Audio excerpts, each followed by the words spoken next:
Good morning. Welcome to the podcast. It's Tim Shurr, and today's topic is, are you enjoying your life? Here's the question. What's going on inside the minds of top achievers that cause them to make extraordinary breakthroughs both personally and professionally? My name is Tim Shurr, and I invite you to join me as we take a deep dive into the unconscious mind and discover how to transform your biggest dreams into a reality. Welcome to the How to Be Mesmerizing podcast. It seems with the hustle and bustle of everything that's going on these days, we're so busy trying to get somewhere that we forget to enjoy where we're at right now. And I'm driving to the office and my mind's already full of, I've got to get this done and I'm working on this and I'm going to see this person today and I'm going to do this webinar. And, it's constantly going, right? Always thinking about where I need to be and what I need to get done and how fast I can get it done and how efficient I can be and where do I need to prioritize, and all of that is great. It's great.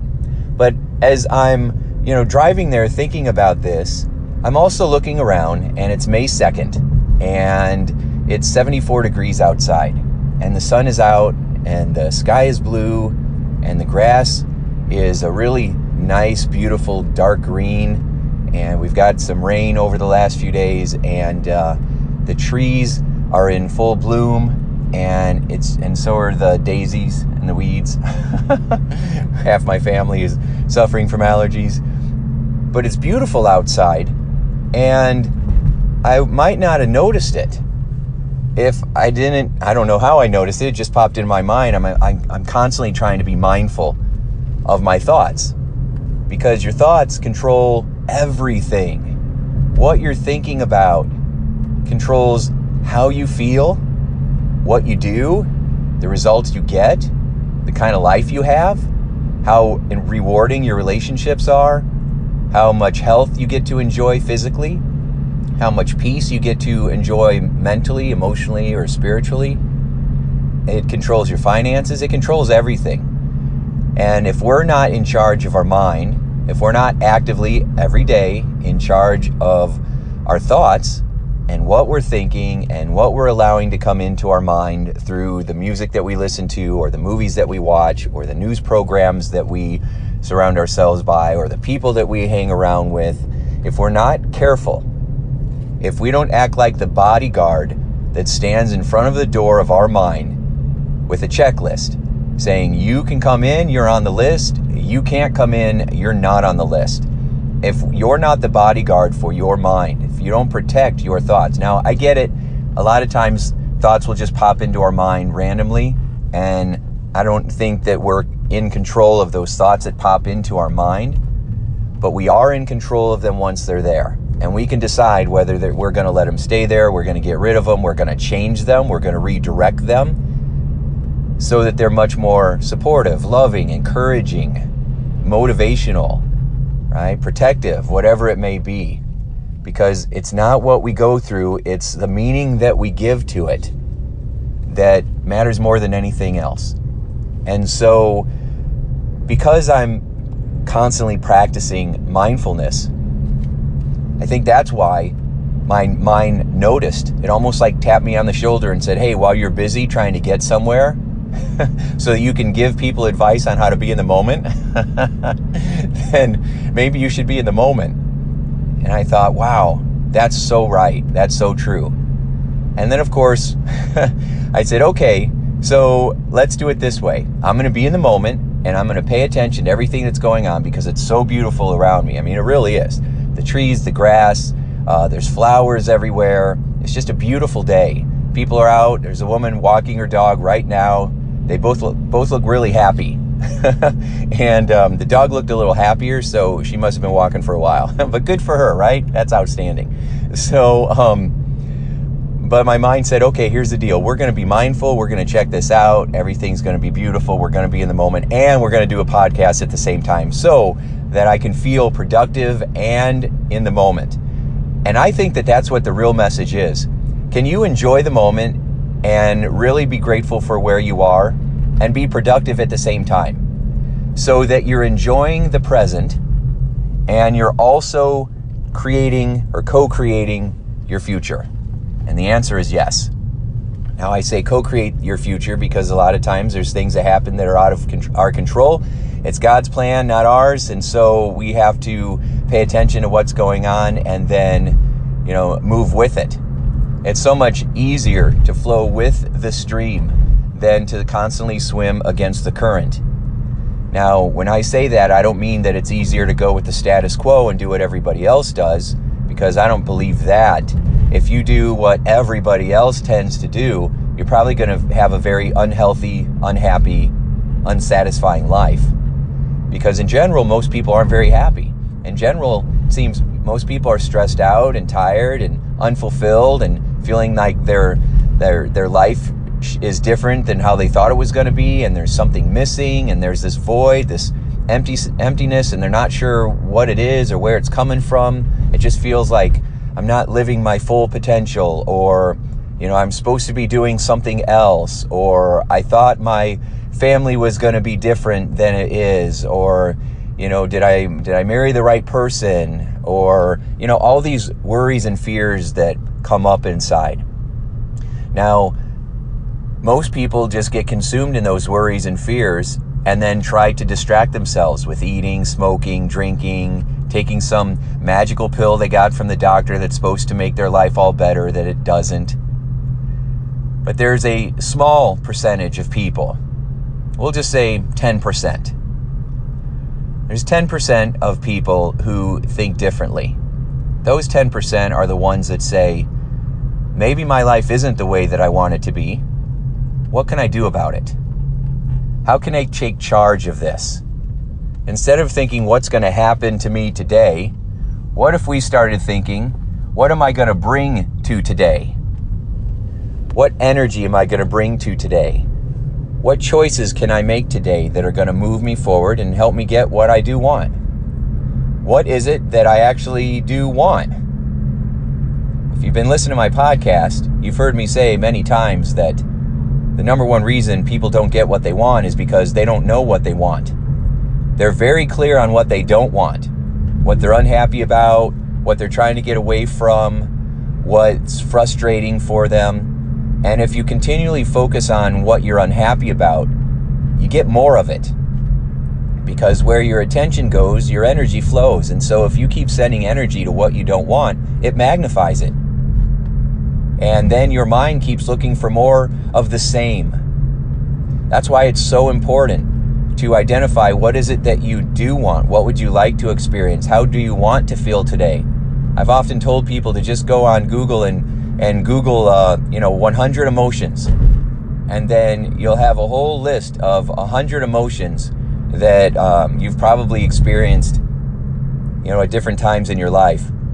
And what you do is you just pick a couple new ones that you'd like to experience more of, and then you say, all right, today's Wednesday, I'm going to be adventurous today, or I'm going to have harmony today, or I'm going to feel enchanted today, or I'm going to feel calm, or I'm going to feel exuberant. And then all day, your focus is on that one thing that you can do that will help you feel exuberant, right? What can you do today to feel exuberant? And if you don't know what that word means, then look it up, right? It just means full of energy and excited. So what can I do to feel energized and excited today? And there's lots of things you can do. You can look for, fun energy music that puts you in the right mood. You can watch a movie that you think will put you in the right mood. You can go out for lunch at a new place that you've never been to before, right? There you can look online for classes that might be exuberant, right? Something that would give you a lot of joy, something that would make you feel excited about the new adventure. When you start thinking about how can I feel more exuberant, you'll start to act that way, right? Maybe you watch some videos on YouTube of people who are passionate and exuberant about whatever it is that they're into. And maybe you find someone that's like that for the stuff that you're into as well. So maybe someone's exuberant about music or art or reading or backpacking, right? Or whatever it might be. There's a million things. This world has so many possibilities. There's so many opportunities. But because of our fear, And because we tell ourselves there isn't anything I can do, or I don't have the time for it, or I don't have the money for it, or I've got kids at home and I can barely keep my eyes open. I mean, there's a million justifications to keep us where we are. And my clients have been in every situation, the ones that I just mentioned, and every other kind of situation. Oh, I'm taking care of my ailing parents. I mean, whatever situation it is, and they have found a way to triumph anyway because they got intentional about what they wanted instead of emotionally reinforcing in their mind that they can't have what they want.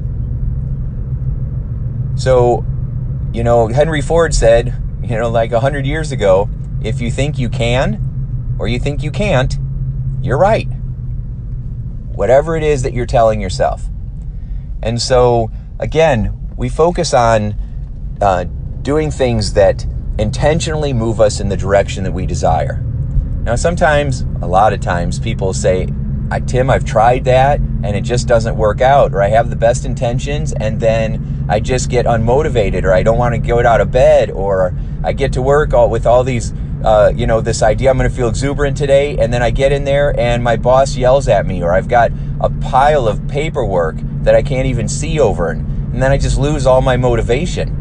And I'm like, that's because of two things. One, it's because you've practiced the old way more, so you're just better at it, so it's become a default system for you, so you just slip right back into that old gear. So it just means you got to practice more and more and more until you get better at shifting into that new gear.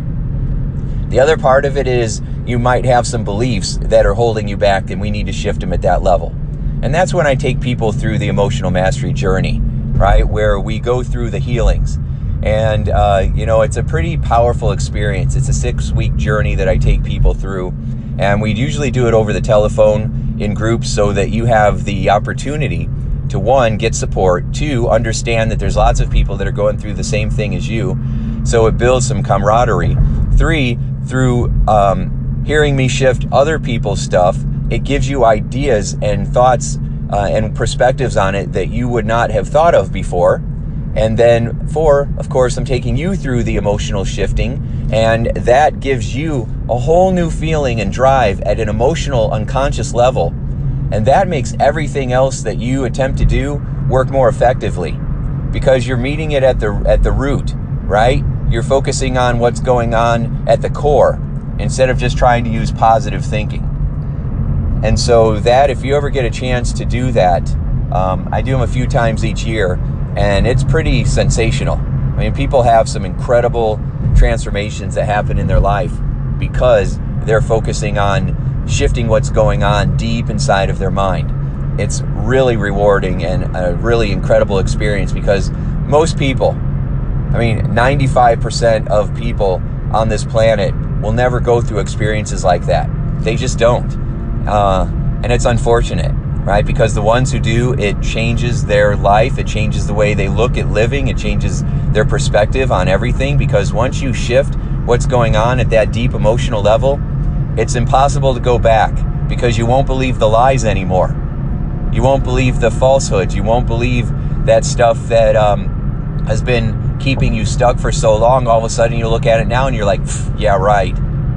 You'll go from I'm not worthy to I'm totally worthy, right? I'm not lovable to I am so lovable, right? I'm not safe to I protect myself. I am absolutely 100% safe, right? All these things that shift inside of us, I can't do that, becomes, oh yes I can, watch me, I'll show you, right? You shift from fear to being an achiever. And that's what we do. Our Shurr Success community is all about realizing how powerful you really are. When you think of yourself as an achiever, then you're someone who, no matter how many times you get knocked down, you get back up and you get back at it. You're someone who believes that, you're an ordinary person who's going to accomplish extraordinary things in your life simply because you believe you can, and because you're surrounded by other believers who also believe they can, and they also believe that you can, so that you have the support that you might have been missing. You have the accountability that you might have been missing. You have the new beliefs, and they're getting reinforced in a new way, A lot of people are definitely missing that. They're not having their new beliefs reinforced. They're getting their old beliefs reinforced. You know, a lot of times people will go to a motivational experience, some kind of a seminar, and they're pretty high, and then they call home or they go home and they tell their spouse, and their spouse wasn't there. Their spouse didn't have that experience. Their spouse wasn't a part of any of that shifting, and so their spouse downplays it or says, oh, it sounds like you drank all the Kool-Aid, or oh, it looks like you got taken for a fool, and they just start to rain on the parade.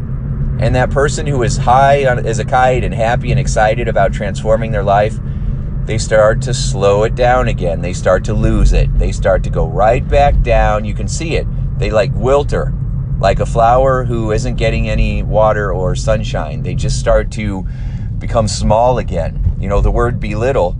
You can literally see people shrink in front of you when that happens.